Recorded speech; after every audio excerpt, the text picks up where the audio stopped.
In a world that's all about bigger, better, faster, what if the most radical thing we could do is actually get smaller? Today, we're going to explore a simple but incredibly powerful activity designed to build real human connection in our very fast-paced world. You ever feel it? That sense of social fatigue, that pressure to perform, to collect contacts, to constantly be on? A lot of us are just overwhelmed by this idea of networking, where interactions can feel kind of transactional instead of genuine. So where does that pressure even come from? Well, a lot of it boils down to one core idea. Modernity has this tendency to scale everything up, and that includes our relationships. And this really lays out the central conflict, doesn't it? On one side, we have this pull towards networking, efficiency, and these big, large gatherings. But on the other side, our human side, well, it craves friendship, presence, and the simple act of sharing a meal, things you just can't measure or optimize. Okay, so what's the alternative to this constant scaling up? It's not about dropping off the grid or anything that drastic. It's more about embracing this concept called human proportioned encounters. It's really just a conscious choice to scale things down. So what does that actually mean?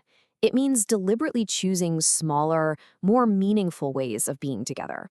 It's about rejecting that assumption that bigger is always better, and instead focusing on the fundamental building blocks of a real connection. So how do we actually do this? Thankfully, this isn't just some abstract idea. It's a simple, super practical activity that anyone, and I really do mean anyone, can try. It's designed to bring this whole concept to life right in your own home or community. It's called the Radical Hospitality Experiment. And listen, it doesn't have to be complicated at all. The source material suggests something as simple as hosting a stranger's tea, inviting a few neighbors you don't know that well, or maybe organizing a small neighborhood potluck. Now, the real power of this experiment, it doesn't come from a fancy setup or an expensive meal. No, it lies in a few simple but absolutely crucial ground rules that completely change the dynamic of the gathering. These three principles are what create the space for a genuine connection. First, have no agenda. Your only goal is to simply be present with another human being, not to gain anything. Second, actively reject networking. Focus on the person, not the opportunity they represent. And third, and this is the big one, prioritize presence. But what does that actually look like? Well, it's about focusing entirely on these fundamental, proportioned acts that we so often overlook. It's the quality of your attention, the warmth of the space, the ancient, simple act of breaking bread together. These are the things that communicate care and build trust far more than a business card ever could. So, here's the crucial point. It all boils down to a shift in your mindset. Approach the interaction by seeing the person in front of you as a potential friend, not a contact, not a stepping stone, not an opportunity. This simple shift changes everything about how you show up.